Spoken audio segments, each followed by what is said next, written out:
Hey guys, welcome back to the show. Today we're going to talk about self-sabotage, the 4 reasons why you do it. The reason why I'm talking about this is I was asked to respond to this tweet from one ADHD Jesse, and it reads, "The ADHD urge to abandon a project and lose all motivation once you can see the finish line."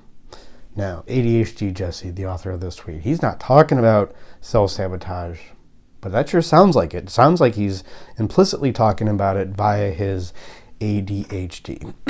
And in fact, I don't know if you can pick this up. Maybe if you've watched this channel a few times, you can. But the way that ADHD Jesse talks about his self-sabotage is, in fact, the basis for self-sabotage. We'll get to that. But first, let's go through the 4 reasons why you would self-sabotage, right? That doesn't make sense. Why would you lose all motivation? This is just based on my experience on my work with clients for, now more than 10 years. But the first reason is, you see that? You resent your parents. In effect, because you harbor resentment for your parents, which is not wrong. It's okay to have resentment for your parents. Resentment's a natural part of any relationship. But when you have this resentment, and implied in the word resentment is you do not talk about it, or you lack the ability to talk about it, then in effect what happens is you will ruin your life to get back at your parents, right? Because your parents don't deserve to have a successful kid. And if that seems outlandish, it happens all the time on a micro scale as well. Imagine if you had a prom date and the day before the prom, you found out that she was saying all this stuff about you behind your back, like you're ugly and your butt smells, and she doesn't even want to go with you. She's just going to have a date. I swear, I'm not talking about my prom date, and which is one thing. And then on top of that, you lack the ability to bring this up to her and to hash it out with her and be like, "Hey, what's going on?" And then you still had to go on a date with that person. I think, you consciously wouldn't be thinking necessarily, "Oh, I'm going to ruin this date to get back at her," but effectively that's what you're doing, right? You wouldn't talk with her, you wouldn't be very open, you wouldn't be fun, you wouldn't dance, you'd be a grump. You'd be grumpy. And people go through their entire life grumpy because in effect what they're trying to do is get back at the parents in the way that they perceive that their parents hurt them. And it's not about how your parents hurt you, it's about really how you fail. You lack the wherewithal to communicate with your parents. Yeah, I'm going to get back at you. The way that you hurt me when I was 7, I'm going to continue to hurt myself in that way. And it's going to be satisfying in some strange way. We'll get to it. So the second reason why you would self-sabotage is to hide. Success, I was just talking about this last week. Success has a definite payoff. It feels good for everybody, but there's some downsides too that if you're self-sabotaging, you need to be aware of. One of those downsides is, you gain status. When you have status, people criticize you. And if you hide, if there's parts of yourself that you feel like you need to hide, then you will be that much more likely, as ADHD Jesse says here, when you are able to reach on towards the finish line, you're going to be that much more likely to lose motivation, because really what you're trying to do is avoid exposure for whatever it is. It doesn't matter what the so-called secret is, right? That's not the issue. It isn't because you pooped your pants in the 4th grade. I swear I'm not talking about myself. It's the fact that you feel like you need to, as Jung says, anxiously guard that secret. It's not the secret. It's the fact that you feel like you have to anxiously guard it. That's what causes the self-sabotage. Yeah, you want success, but also you don't want people to find out that, not that you are really afraid that people are going to find out you pooped in the 4th grade and it's going to show up on your Wikipedia page or anything, but the fact that things like that happen and there's this anxiety around it, right? You feel like you have to anxiously guard it. That's what causes shame. Shame is not really an emotion. It's an affect that comes up when there's dysregulated emotion, anger and anxiety, your 2 emotions.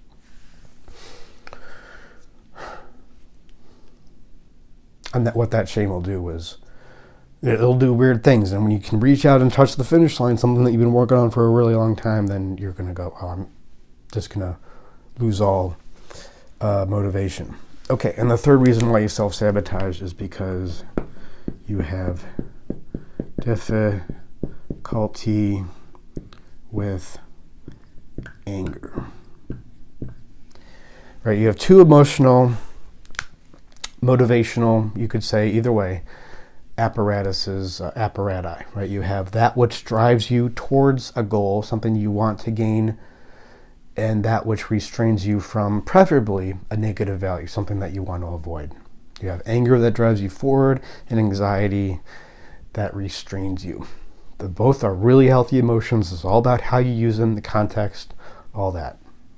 And the problem is when you have difficulty with anger, that which well-regulated anger feels like desire. It feels like motivation towards something like, yes, I want that thing. If you don't express it very well, if when other people express it to you or even in the vicinity of you, you get anxious, then chances are the only motivation you have left when you don't have anger motivating you is anxiety. You aren't motivated to get something. You're going to be more motivated to avoid threats. Survival mode, in a sense. And survival mode, just trying to get out of a situation. And that can be great motivation short term. But long term, it is a terrible strategy. And then the fourth reason why you self-sabotage is want to feel like a victim and self-righteousness. Right, success feels good, but so does victimhood and self-righteousness. Not good necessarily, but familiar. And if you, the way that ADHD Jesse talks about his ADHD, it's like he's a victim of it. Right? It's not his urge, it's the ADHD urge to abandon a project and lose all motivation. He is a victim in a sense of his ADHD. So yeah, you could be successful and you could cross that finish line, but then you really couldn't feel like a victim. And, that can be really, really powerful. Just feeling oppressed, whether it's you feel oppressed by the patriarchy, by whiteness, by the Biden administration, right? This transcends politics. It's not about that. That can be great. That can be great motivation. But eventually, you got to drop that if you want to drop the self-sabotage. If you want to, I've been watching Lion King. So like as Simba, take your place in the circle of life, right? But what's going on here?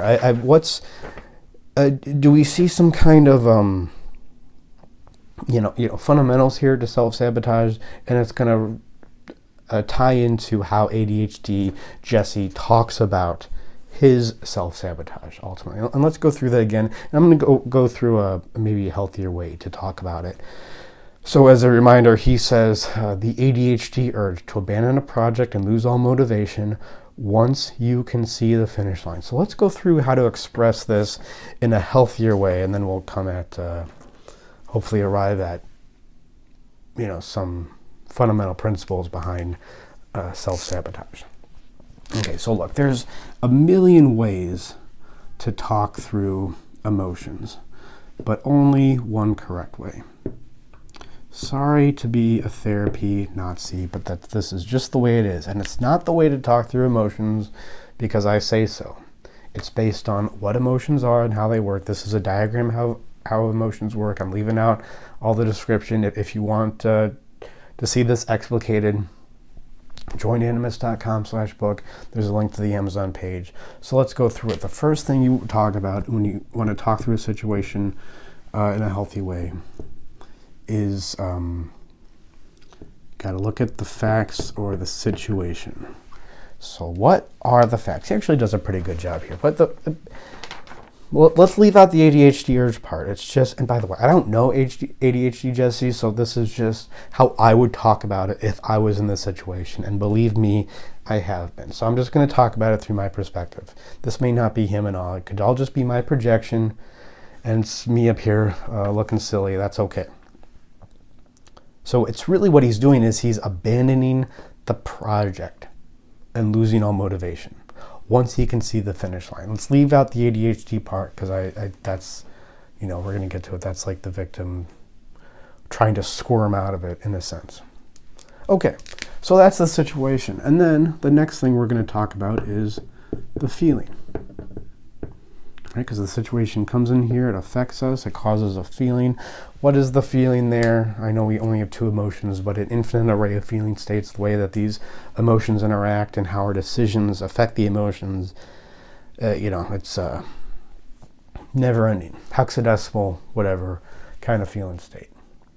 Well, lose all motivation and abandon. I mean, that's right. That sounds like apathy to me. Lose all motivation. It's like, well, whatever. And apathy is low-grade anxiety.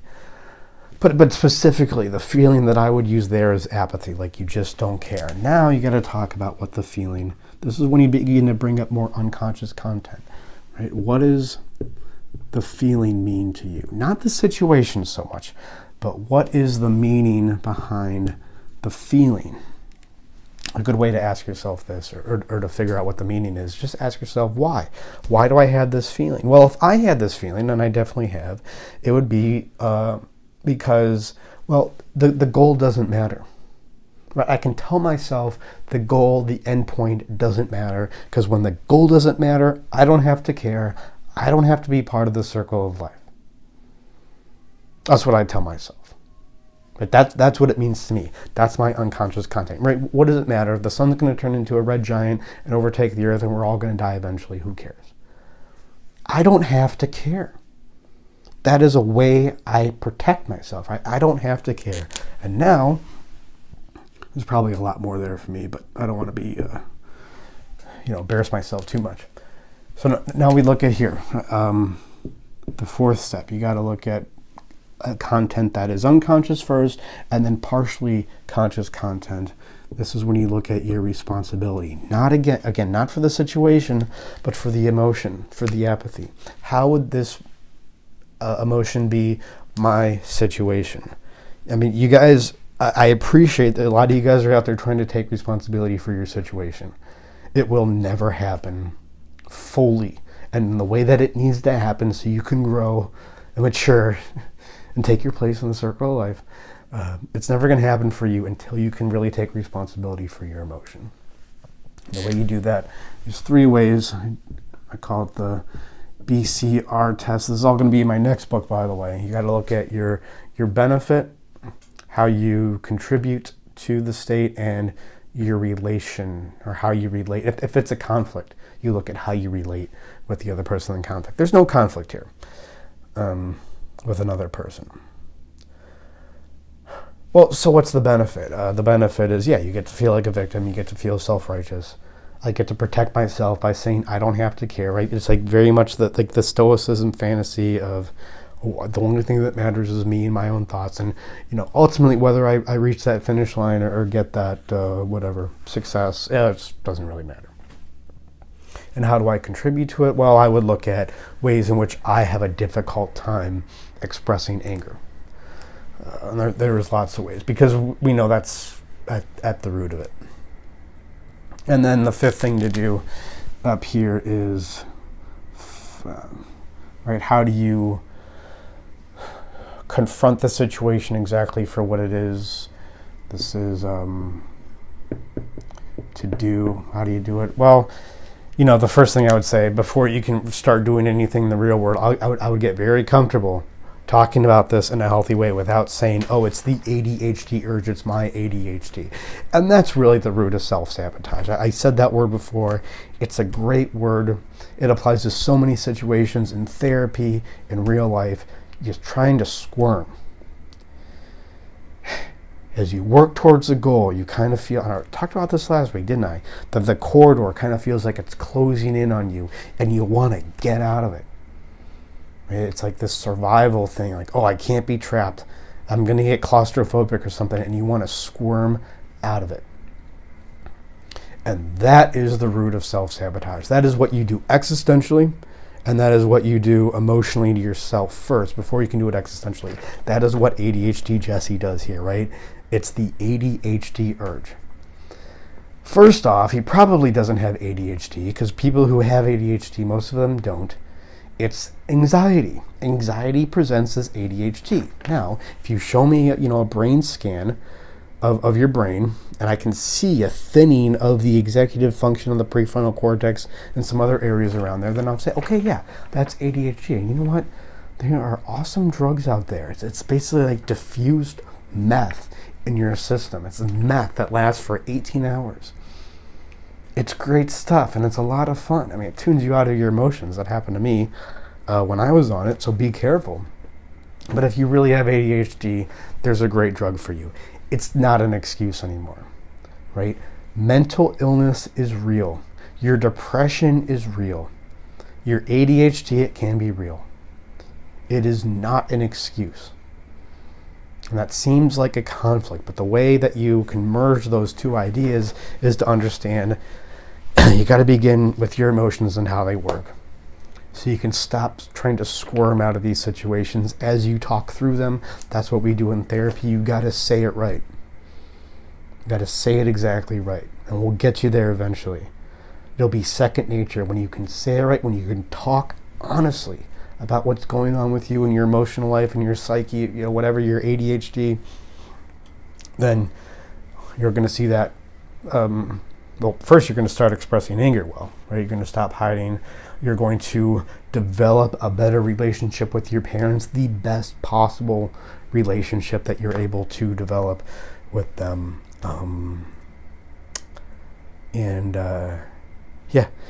will get you through the self-sabotage, right? Okay, so we do free consultations. joinanimus.com/schedule. If you want to find out more about the other therapy I do, this is just a part of it. Thank you guys, and remember that at the root of self-sabotage is always a lack of clarity.